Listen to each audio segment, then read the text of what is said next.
And now it's time for the Ridiculist. What kinds of things make people piss? And how many suitors exactly has she dismissed? Siri, what are some locations for a lover's tryst? Oh, darling, surely there must be a list. A list? A list? A list? A list? You're telling me it's all here on this bleeding list? That's preposterous and ludicrous. Well, actually, it's all quite Ridiculist, ridiculist, ridic. You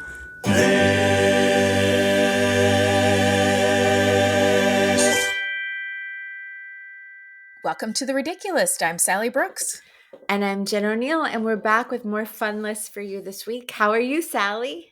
I'm good. Good morning. We're having a rare morning record because we're both headed out of town. We're both jet setters. Where are you? You're headed to a book festival, right? I am. I'm headed to the Mountain Day Festival in Buena Vista, Virginia. Exciting. And yeah, I'm very excited. It is. I've been there. It's a trail town. So it's like, I've been there before. It is a beautiful mountain town. I'm going to be doing a book talk at their like cute little bookstore. And I'm so excited. Awesome. Yeah. That sounds so fun. You get to go to all these like cute little places. Like all the places on all of your book tour just seem like the most like Gilmore Girl-esque little towns. Yeah. I'm like definitely romanticizing this whole book tour. Like I did last weekend. I was in Saratoga Springs, which is holy shit, like could not be more Gilmore Girls-ish. And then before that, when I was in Maine, I was just like, yeah, this is how I would like to live my life. Like amazing. Well, that's how you are living your life. That is how I am living. Actually happening to It's you. all happening. Where you've been jet setting as well. I am going this today we're leaving to go to Los Angeles. It's funny because like my kids have never been to California. This is their first trip. We're going to visit their Uncle Bobby, my brother. And it's just funny because every kid keeps calling it something different. Like my nephew keeps calling it Hollywood, and Louise is calling it like California, and Sully's calling it LA. And it's all right, but it's just like, I can't wait for Hollywood, you know? So it'll be really fun. Yeah.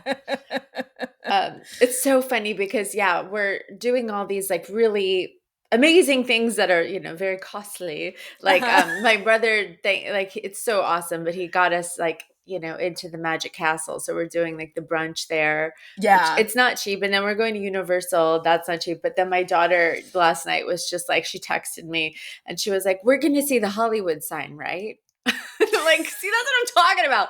Right. These are the things they actually want to do. It's just like the cheap stuff. We don't have to spend $10 million. Like she just wants to see the Hollywood sign. That's it. That's it. But you were like, yes. We will see it for like a whole day. We're just gonna all day long. We can go back. We can do it all 4 days. Just stare at that sign for $0. Yeah, we'll get our picture. Look get like a you're donut. putting your finger on it. Yeah. You can do the hike where you go back up to it, you know? Yeah, the whole thing. We can cancel our Airbnb and sleep in one of the O's. How cute would that be? Yeah. I wanted to bring up, so last week was such a fun episode having Dustin Harder on the show. He's the best. I know. People love him. I think they wish he was a permanent fixture on the show. Everybody except for Max, who does not like it when we have a guest. Oh, he doesn't? No, he just likes to hear our voices and he gets upset. He's like, it's fine. I don't want to sorry, listen. Max, because we have some fun guests lined up coming. We do. It's like, unfortunately, I can't make decisions about our podcast based on what my child wants to go to sleep to. Right. But if Max wants to sign up for our Patreon, no, I'm just kidding. We don't even have one. So Dustin, like Marco Polo'd me to tell me, if you remember, Dustin did a story about when we were talking about annoying partner habits, and he talked about David, his husband, leaving the shaving towel on the sink, like, and he couldn't understand like why, and he did, and he, you know, that was his big thing was talking about why David keeps leaving his shaving towel on the sink and not putting it away. And he apparently asked David about it, and David said, "Oh no, that's not a shaving towel. That's like because he's wearing like a wrist wrap because he injured himself." And he's like, "That's just like I put my wrist wrap on there so it doesn't get wet from the sink." And Dustin's like, "I'm an asshole." And that's why I said, don't say anything bad about my David because he's an angel baby. And that's what we get. He just wanted to protect his wrist wrap.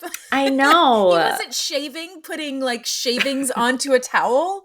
He's just protecting his wrist. I'm telling you. David Rossetti is perfect and can do no wrong. And he did no wrong. He did no wrong. And let's remember that. Justin.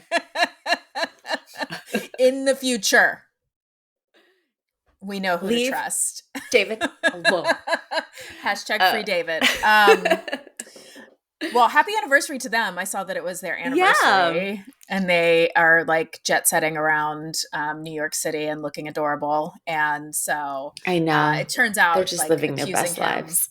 Yeah, accusing him on a podcast of having a shaving towel didn't destroy them. So another fun thing that happened due to one of Dustin's stories was his story that he told about Sarah Silverman, jumping into action when the girl was having a seizure in Kansas City. Sarah Silverman commented on our post, and then brought Liz Winstead into it, and then Liz Winstead commented on the post. So hey, we had a great week last week. We had a great week. Yeah, it was. Yeah. Sarah Silverman was like, "I will never forget that day," and then she was like, "It was with my friend Liz Winstead," and we're like, "Well, of course we know Liz Winstead. She created The Daily Show and is like an amazing advocate for abortion rights." And then Liz was like, "Oh my God, I'll never forget that day either." We were Isn't that incredible? Us neither. Never forget. I wonder how that girl's doing. I know. Me too. I mean, we really skated over. Dustin was like, and she was fine. I'm like, how do you know? Did you? No. For the purpose of this story and for it being a fun story, she's fine. She's fine. She's totally fine. Everything's fine. Well, hey, let's get to our lists. Okay.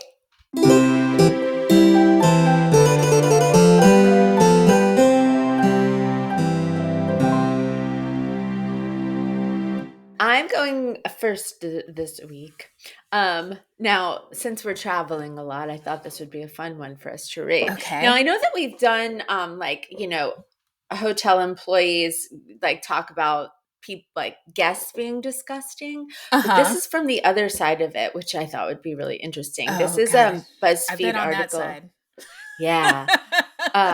By Kayla Yondoli, and it's 26 deeply shocking fancy hotel secrets management prefers to keep under wraps. Oh, so wow. These are things that hotels do and try to keep it secret so you don't know. I love it. I'm for it. As I'm getting ready to go stay at a hotel. I know. I'm ready to hear this. Okay. Number one, a well-known luxury hotel and resort chain keeps a database of you. They get pictures from the internet and basically stalk you to create a profile. They put what you ordered to eat, how many towels you needed, what drink you liked, your kids' names and birthdays, addresses and phone numbers. Everyone working in the hotel has access to this database and can see your information. It's not good stuff either. We know you were an asshole to Jen while you were staying in London. The one I was at had to remove cameras in the lobby because bigwig guys would bring their mistresses and no evidence was allowed to be recorded. Wow. That's kind of creepy. It is creepy, but it's also like, this is probably stuff you're putting on the internet yourself. So, and I feel like rich people appreciate when somebody's like, "Oh, hello, Miss Smith. I see you're back here with your child and here, let me get your favorite food," and act, they feel important because somebody has remembered them. But it's like, how else is that going to happen? I don't know if it's like Resi or reservations.com, one of those like reservation sites. Like Sometimes I'll go to restaurants and Yeah. then and of course like I'll make a reservation, but I don't say anything about being gluten-free, and Yeah. I'll just be sitting there and then they'll walk up and hand me a gluten-free menu like they know, and it's cuz it's saved in that database. And it's funny because Teddy, every time we go out to eat, he pretends it's my birthday and he tells them that it's my birthday, and I'm just like, Teddy, there's definitely some sort of like database where they're like, by the way, this woman keeps saying it's her birthday, so don't give her anything for free. And so like every time I'm like, I'm gonna get caught one of these days. They're gonna be like, oh, so what sign are you? Like I can't remember all of the signs. They're like, actually, you know, where it says gluten-free, it also says your birthday. Yeah, like we've gotten to the point where now when we go out to eat, the server is like, oh, and I see it's someone's birthday. It's over the years, or over this year, it's gone from being like, oh, and it's your birthday to and it's your birthday. Do you want to say anything? Here's your Couple in chance to 40s. speak up. Yeah. I know. I hate it. Do we still think this is cute? No. Congratulations. What are you now, 100? He won't stop doing it either. No. It's like one of those bits that like is funny, gets annoying, and then it's gonna get funny again. Now it's like, I'm gonna get arrested. Like, can you just stop? I'm definitely on a list somewhere. Okay, this one says, the amount of fraud that goes into luxury hotels, I think, would really surprise people. I handled all of those fraud claims, and it was especially rampant during the holiday season. It's funny that people will know to use the cardholder name on the reservation, but then actually put in their home address. Oftentimes, a quick Google search will bring up the cardholder's LinkedIn, and you could easily give a location for that person. Then you Google the provided home address, and suddenly it's definitely not showing the CEO of financial group type of house. It was more frustrating when it was the front desk that wasn't catching this, and it would land on my plate once multiple charge packs came in. Another big giveaway of fraud is when they book one night for the most expensive room, don't confirm their booking, and go through a third party like Booking.com or Expedia. I'm confused by all of that. I think that's like people stealing credit card information and then using it, like being like, yes, I am the CEO of whatever. I would like your penthouse, and then they give their own address as the address. Right. Got it. Yeah. Which that happens. Mm-hmm. That happens on applications when people apply for apartments, and it's like whenever I get applications for someone I haven't met or haven't like shown them a unit in person, it's usually fraud, and they'll say that they paid like that their rent is at their current place is like $8,000 a month, and then I'll look up the address and it's like a Shoney's. Right. It's like you rent a Shoney? What? But, you live at Big Boy? Weird. Do they still have the salad bar? Because that would be amazing to have free every or morning. what? Is that why it's $8,000? Crazy. I worked at golf resorts for a while and dealt with elite 1% asshats for many years. I'm not going to give anyone a playbook for stealing identities, but billionaires are notoriously careless with their bank information. In a hotel, there are times when you need a credit card authorization form faxed. It's a major security risk to send it through any other electronic way, but these 1%ers see all that as an inconvenience. They would be like, listen, I don't give a shit. I don't care about your policy. You're going to take my info. However, I give it to you. This one says, my cousin worked in Vegas for a few major resorts from 2008 to 2015. He said that for most of them, the staff was the best people to ask where to get drugs from, as they were the ones around the most. He said not to ask directly, but if you have a bellboy bring up something, ask them, or room service. They usually can sell directly or know who's holding in the hotel. Yeah, I bet. I'm sure there are lots of like Richie Riches who are like, hey, can you hook me up with some cocaine or whatever? And like, it's like part of the concierge experience, right? Like get whatever they want. Part of the Diddy experience. I just watched the Diddy documentary yesterday on Hulu. Oh, Yeah. Disgusting. Sorry, that was just a side note. Just a side note Just while a we're side talking note, about Diddy's rich assholes. disgusting. Yeah. Yeah. Okay. We know criminal enterprises have funded casinos in the past.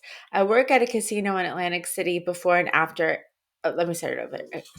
We we know criminal enterprises have funded casinos in the past. I worked at a casino in Atlantic City before and after its opening. One thing they kept mentioning in our onboarding was that the triads, which were a Chinese transnational organized crime syndicate, were funding the casino. I thought it was super strange that the execs were just openly telling this to brand new hires. Right? Like, that is weird that they're telling new hires, but are you surprised that criminal enterprises have funded the casinos in Atlantic City? Right. Is that I'm like, a surprise to you? I assume that everything in Atlantic City is somehow dirty money. I mean, it's like I know. what straight up investor is investing in Atlantic City? It is I know. I mean, I hellhole. watched Boardwalk Empire twice. I know, we know what's up. I know. This says one thing management definitely wouldn't want guests to know is sometimes housekeeping cuts corners if they are running behind. Yeah. If you're just staying one night and your sheets look and smell clean enough, they might not actually get washed. That's right. Management sometimes instructs housekeeping to skip the wash if it seems unnecessary. So that fresh bedding that you're snuggling into, it might have been slept in by the previous guest. Sweet dreams. Oh, Cool. that gross. I I'm remember so not surprised by that, but also shocked and disgusted at the same time. Yeah, I don't want to think about that. That's really gross, but I am also not surprised. I mean, I know like road comics that like especially women, and I'm just so like whatever. I can't be bothered to be a germaphobe, but women who would like bring basically their own bedding to every place they went. Or I'm trying to think of her name, Tracy Ashley. Do you know her? She like now is like a writer for a lot of TV shows, but she used to be like a bit like a road comic, like when I was on the road a lot. And she would bring an air mattress basically like on top of, like she would not sleep on the bed. Wow. And she would bring her own stuff because she was like, I am not touching anything here. And like she probably had it right. She probably had it right. Yeah. It's a lot of work though. I know. But I was like, I'm just like snuggling into the crusty sheets. Like, all right, fine. There was only one time that I was like, hell no. Was one time when I was in Nashville and there was like white stains all over the place. Oh, like God. all over the place. Oh no. And I was like, absolutely not. Yeah. And I didn't even stay. Luckily, like Lucy at Zanies ended up putting me up in the comedy condo instead. So I didn't have to stay at that hotel. Because like, how do you trust that hotel then? You know, don't give me another room. I just want to get the fuck out of here. Yeah. I had one motel that was like a place put me up at, and I got there. It was like a Days Inn where you had like, you have like a key to get in. It was all truckers. And because it was like it was in Michigan, right on like the Canadian border. So it was like a lot of truckers. And I walk in and there are two TVs stacked on top of each other, like the big old, like with the box TV. Uh-huh. Yeah. And neither of them worked. And I was like, what is this? Like, what is I mean, it was so gross. And I was like there late enough that I just had to get ready and go to the show. And I was like, oh, this is They probably just bank on the fact, like all the like these one-nighters, they probably just bank and rely on the fact that like this person's here for one night. What are they gonna do or say? Where are they gonna go? And they can leave if they want to. So who gives a shit? Yeah. Ugh. Definitely not 5 stars. No, 0 stars. Oh my God. Okay, this one says, having worked in the casino industry, one of my fellow slot managers used to be a hotel manager at the Rio in Las Vegas. He had a couple try to book a room, but the hotel was completely sold out. Shortly after, he got a call from housekeeping that an older couple was found unresponsive and most likely deceased in their room. They called the police and the authorities removed the bodies. Not long after, housekeeping cleaned the room. Seeing that the earlier couple was nearby, the manager called them over and offered them the room. They were ecstatic and took it, not knowing what just occurred. The manager gave them a discount on the bill. No. Oh my I God. mean, oh, yeah. Yeah. Yeah. I mean, I'm sure it happens. Yeah. Oh, God. This one I'm sure happens too. Is it says people who work the front desk know all the female sex workers. We give them water on the way out and sometimes call them taxis. Management doesn't like us doing it, but they tip well. Yeah. Oh. Sure. I mean, I know. Did you watch White Lotus, the one that's in Italy? no, I just watched the first season. I haven't watched any Okay. of the The ones. two, I think it was Mia and Lucia, the two sex workers that worked at who were kept trying to work at the White Lotus Hotel. Yeah. I was just like, just let them do their thing, man. Because the hotel manager was always trying to kick them out, and I'm like, just let them be there. They're providing a service. They're making your guests Exactly. happy. I know. Oh God. This one says, always clean your cups and glasses in your room before you drink out of them, no matter how posh your hotel is. Housekeepers are paid minimum wage and are cleaning over 15 rooms and bathrooms a day. They are cutting corners. The same towel that was wiping the toilet and bath may have also been used to wipe your cup and glasses. And you should remove that bedspread. Most hotels hardly ever clean them. I Yeah. have heard that they don't like clean the bedspreads, just the sheets. Yeah. It's gross. It's gross. I'll do one more.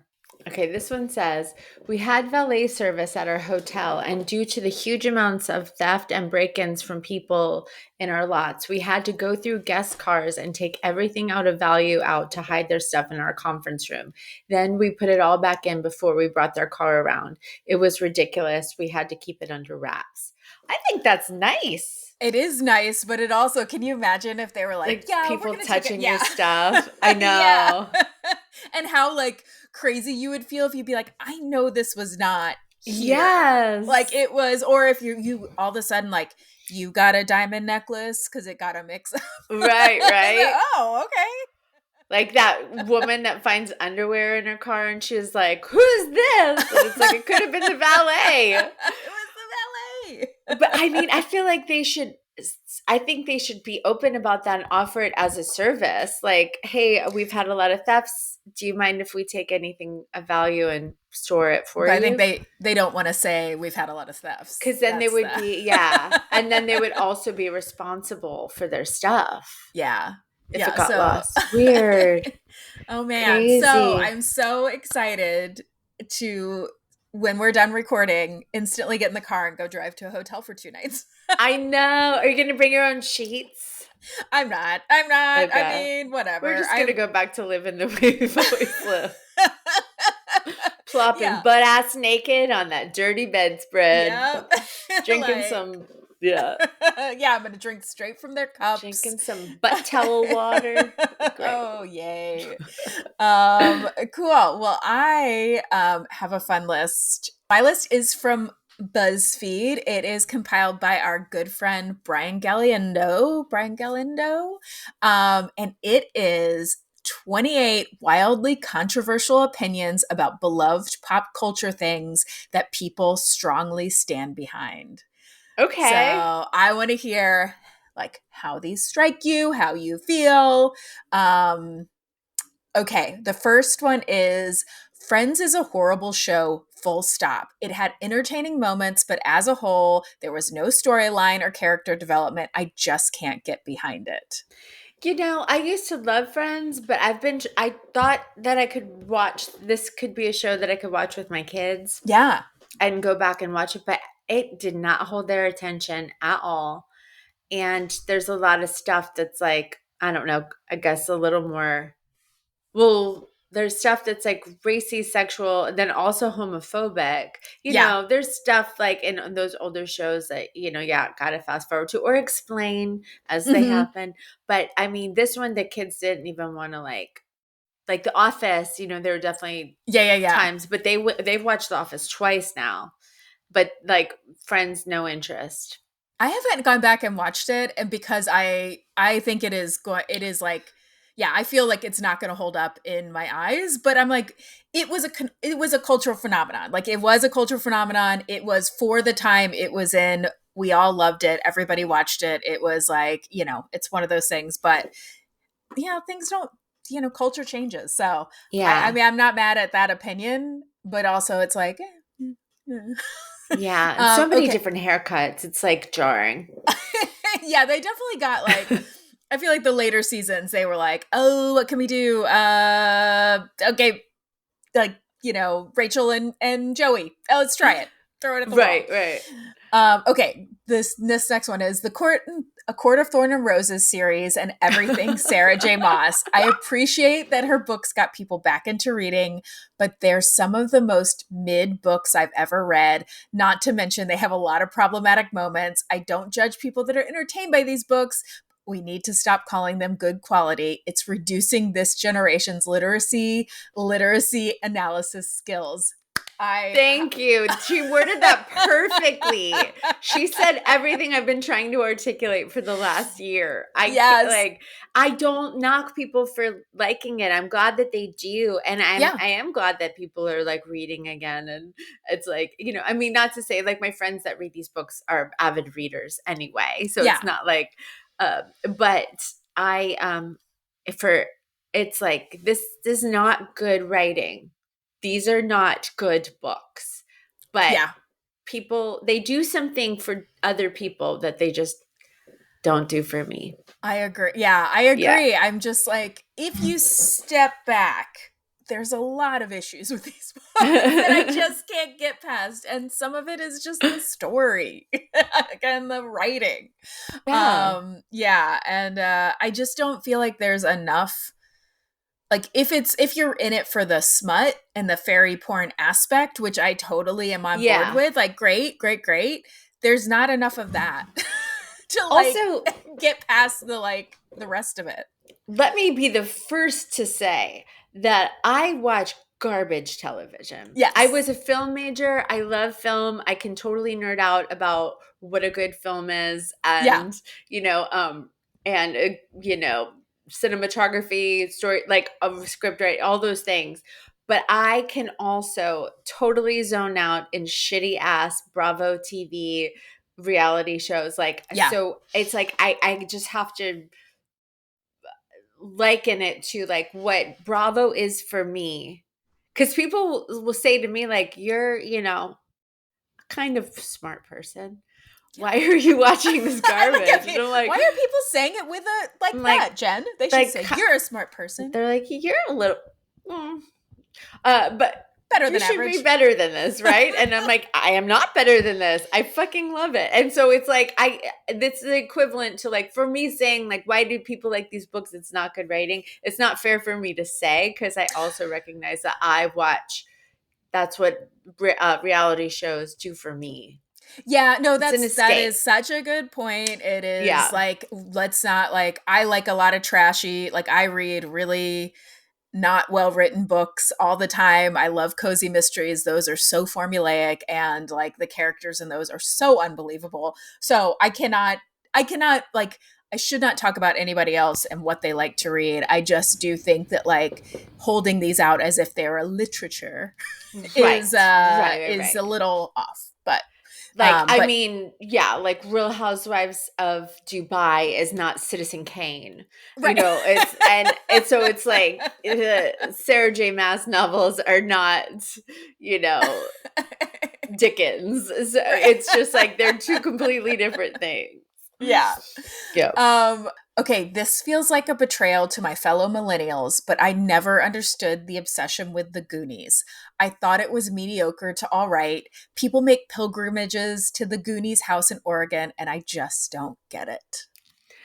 I love the Goonies. Yeah. I've been to Portland twice, that area of Oregon twice now, and I've been to the like rocks.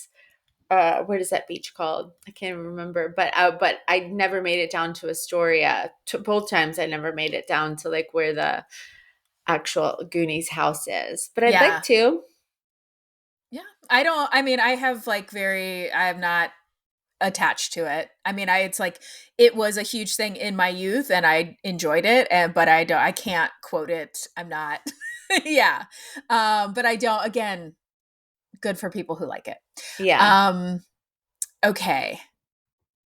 Mine is 80s rock music. Journey, Rush, Foreigner, etc. That's just bad music. And I graduated in 81. There's some good 80s music. I think it is, yeah, it is like if you appreciate it like for what it is, then Nostalgia yes. and Yeah. fun. Yeah. We Exactly. like when we were in Maine, I was with Aaron and Grace, my two friends Aaron and Grace, and we had like a 3-hour road trip to like from where we flew in to like going up the coast and then into like kind of the mountains. And she made this mix called like shitty songs to sing out loud to, and it's like Oh, I love that. so many. I'll share it with you. It's so good. It was like the most fun thing because it's like all of these songs that are not great, but they are so fun to sing to. And it was a lot of 80s rock and like, Air Supply and just everything. We were like so like it was so fun. All we did was sing the entire time up there. It Was that great. song my favorite bad song to sing is that song? Well, I have so many, but the one that sticks out in my head is one that's like, nothing's gonna change my love for you. You don't know about how much I love you. Like that one. It's like a Casio. Nothing's gonna Like, change my love for you. You don't know about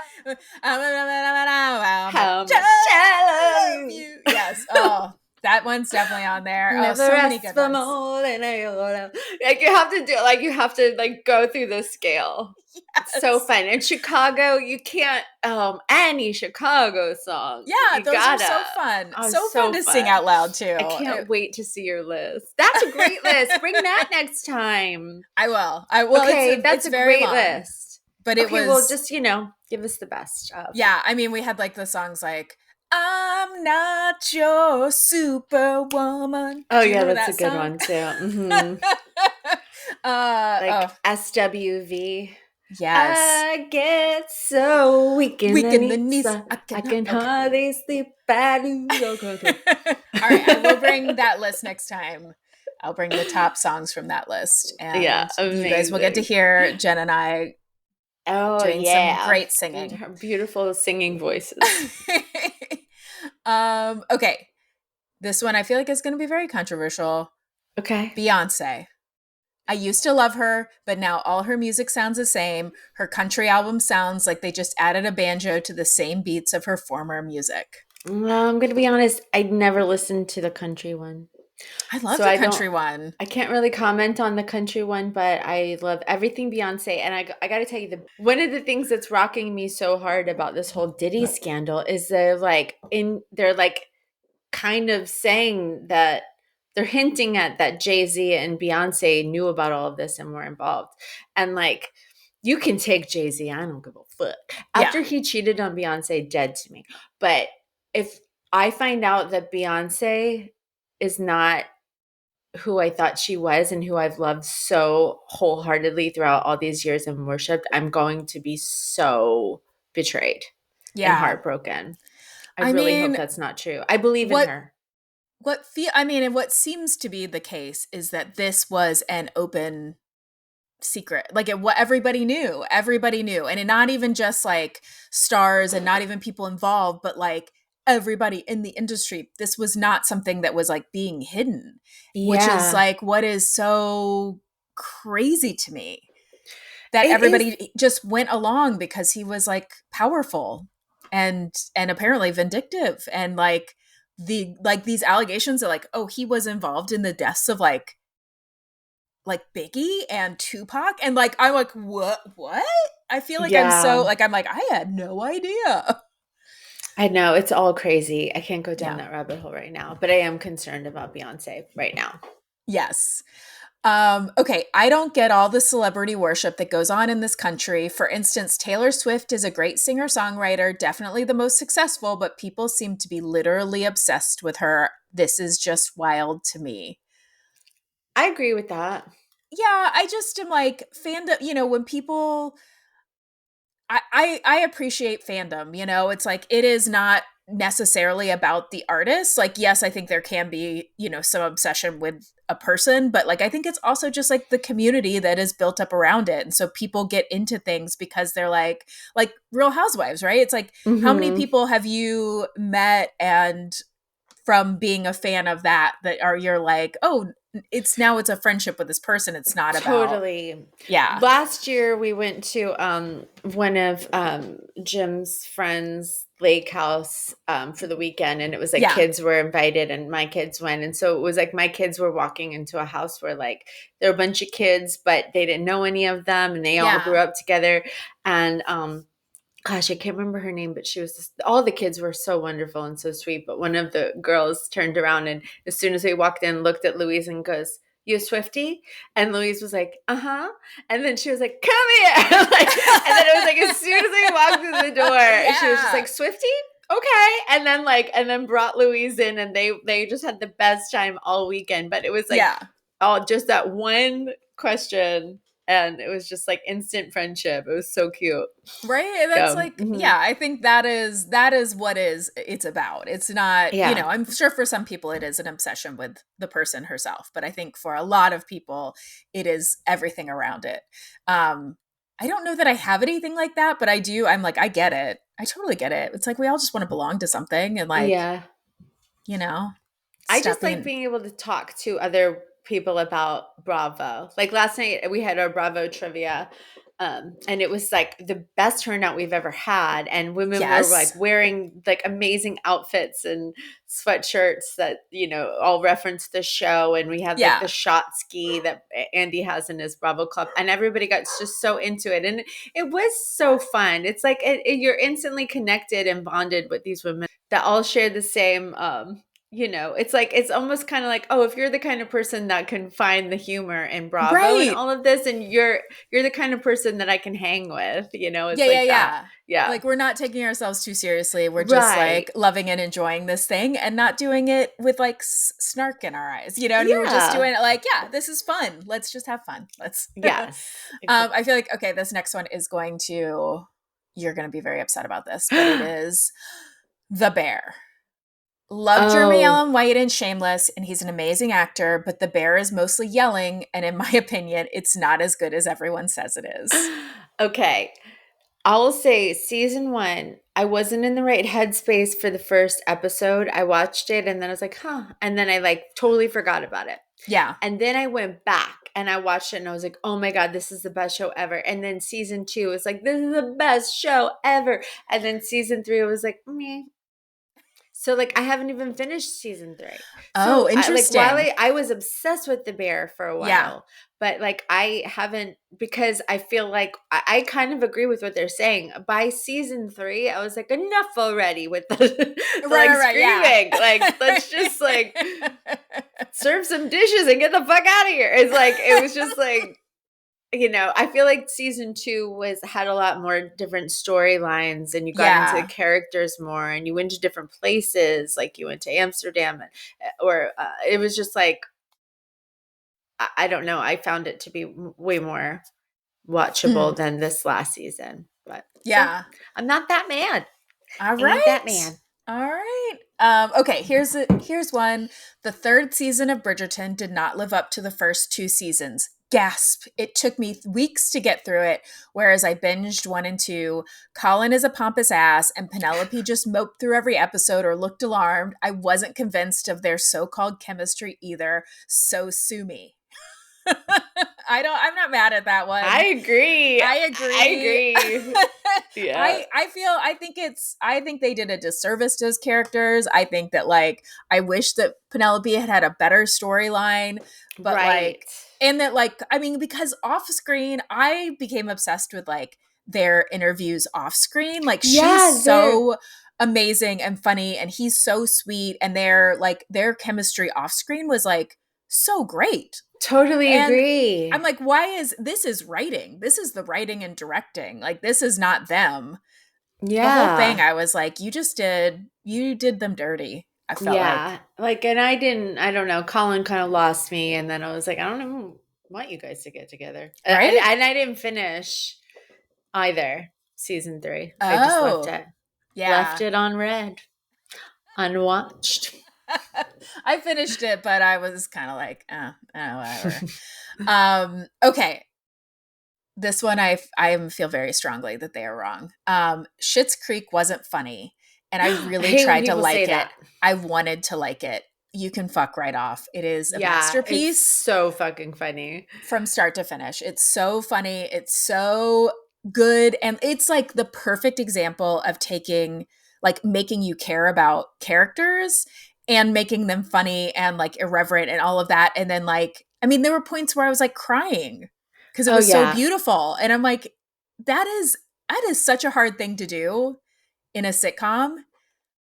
That show was so special to so many people that even like when the show ended, then there was like specials about the making of Schitt's Creek, and then you like cried the whole time you watched that. Yes. No, the whole thing. I loved Schitt's Creek. I hard disagree. Hard disagree. Okay, I'll just do one last one. The movie Elf sucks. It's incredibly overrated in general, not just as a Christmas movie. I typically like Will Ferrell movies, but this one just doesn't do it for me at all. It's not funny. Stop pretending it's a top tier holiday movie. Oh, I love Elf. And it's such a tradition with me and the kids. And like me and Dustin and David took the kids to like an Elf viewing party that they had at this theater. And it was so fun. And no, I disagree. I think I love Elf. I feel like if this is your opinion, then you have you've lost your sense of joy. You've lost your sense of joy. You need to get your Christmas cheer back. Yeah, and you don't get what holiday movies are supposed to do. They're not supposed to, like, that's what it does. It does it in the best possible way. Yeah. Like, it just is a feel-good movie. I was just watching the new season of Love is Blind because I do watch garbage. And there was a girl that asked the guy behind the wall, she was like, okay, I got a question for you. And it's a big one. And this question is like, there's definitely a wrong answer. And she was like, who's funnier, Will Ferrell or Adam Sandler? And the guy was like, well, both. They're both really funny. And then I think he chose Will Ferrell. Mm-hmm. And she was like, no, wrong. Will Ferrell is not funny at all. He's so not funny. And I'm like, well, I think the entire world would disagree. He's one of the most successful comedians of all time. I mean, he's just so beloved. Like, what do you mean? Like, what do you mean he's not funny? Like, he is. I know. What do you mean by that? I don't know. I think that those are, sometimes people just like to say something. Contrary, be a contrarian and say that they don't like something that a lot of people like. Like maybe she said that because she thought it would make her sound more interesting. Right. It didn't.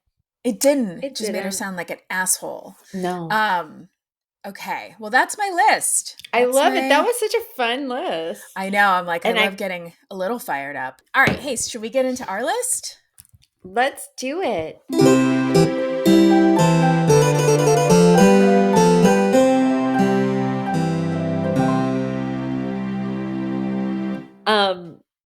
Okay, so our list this week, we decided to do, as I was looking over at one of these items and feeling like such a failure, I was thinking to myself, like, how many? Also this week on, Amazon Prime deals, I bought myself a walking pad, like an underdesk walking pad treadmill. I got it for $60. I got one of those. So far I like it, but I'm like, will this become one of those pieces of equipment that I buy for myself and then they just like collect dust and rot in the corner and then you feel bad. So we decided to do a list of what was the top 5 dumbest pieces of workout equipment that we thought were going to change our lives, and they did not. Yeah. At all. And they did not. I'll start with number 5. It's funny because I got really into spin class for a minute. And then the second I was like, yeah, I'm going to buy my own shoes. Yeah. The kind that clip in. I'm going to get clip in spin shoes. And this is my new personality. And I swear to God, the shoes arrived. They're sitting in my closet over there. I've never even opened the box. And that was 8 years ago. Yeah. And then I never got on a bike again. You're like, I could not possibly. I feel like that's the curse. The curse is like once you like all in, buy the equipment for it, then you're like, I changed my mind. Anyway. That's just Yeah. not for me. I just love the thought of you like clip clopping with those little shoes. And Yeah. clipping them in. They kind of freak me out, to be honest with you. Like the idea of being clipped in to a machine Yeah. freaks me out. That's probably why I quit. You're like, you cannot hold me down. You cannot clip I me was in." just like, yeah, by the shoes. And then when it came to actually clipping in my shoes, I was like, no, I can't do it. No. I was like, got into bike riding for a little bit, like outside bike riding. And my dad is a big bike rider. He's like, you need the clip-in shoes, you need the things. And I tried it. I was like, let me try it on one of your bikes first and see how it feels. And it was like what you're saying. It made me feel like I was like, I'm going to fall over and then I'm not going to be able to clip out. And I just am like, I did not like it at all. I was like, give me the toe covers. I do not want to clip into these. I'm not going to be... Even on a stationary bike, I feel like I'm going to like go too hard and then I'm going to get wobbly and my feet are going to be stuck and I'm going to break my legs and twist my ankles and smash my face on the wheel. Like, it just feels unnatural. I don't like it. I know. Yeah. I don't want to be stuck to a piece of equipment. Yeah. I'm with you. Okay. So in this same vein of like getting like, this is going to be my new personality. I recently decided, I love swimming. I'm like, I love being in the water. And I always am convinced myself that if I just had a pool to swim in, that's what I would do for exercise. I would go swim. Well, the gym that I belong to does have a pool. And so I got really excited and I got like a swim cap, bought swim, like a, swim cap Sally. I got a swim cap. I got the, like a swimsuit. I bought, a like headphones for under the water and I have gone swimming 0 times. Oh, wow. 0 times. And that was, like a year ago that I was I bought all the things. I have not even opened the box that has the swim cap. I could just hear the like getting ready montage of like Eye of the Tiger. Sally's like putting on her swim cap and her headphones and then like goes to walk out the door and is like, no, not today. That's awesome. My number 4 is resistance bands. Oh, that's my number 4 too. Yeah. Oh, really? I'll just be standing around. I'll just like, get my workout in while I'm working, like I'll just be, watching TV and no, they're like all tangled up, knotted up in a bin over there in my office. I can see them from where I'm sitting there at the bottom of my bin underneath the weights. That's awesome. So your 4 is resistance bands. My number 4 is also resistance band of all shapes and sizes, like the ones where you like hold on to them and do the thing, like stand on them, and that we're supposed to be like, this is the only piece of equipment you'll ever need. Is all you're ever gonna want. And then also the ones that you're supposed to put over your like thighs and have those. And I got step all the back and forth. Mm-hmm. Okay, then we'll go to number 3. My number 3. So this isn't necessarily workout equipment. This was something. It's these different rollers that are meant. They look like medieval torture devices. They have spikes on them, but they're also like bright purple. They're bright purple. They have spikes all over them, and they're on these big rollers. And they're like you're supposed to roll them over your legs to get rid of cellulite. And it like pinches your skin and it's supposed to do all this stuff to make you not have cellulite. And not only do I still have cellulite, but whenever somebody sees all of those purple big roller things sitting in my room, they assume it's some sort of a weird sex toy. And I'm like, nope, I just got a fat ass. Nope, I'm just susceptible to marketing. This is the solution to all of my problems. Yeah, no, I'm very vain.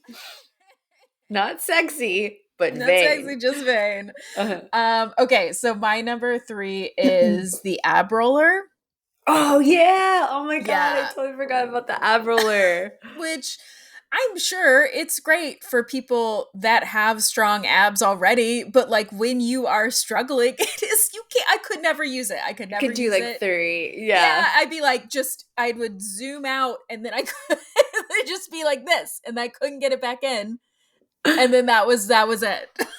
Oh my Just- god. just made me feel bad about myself.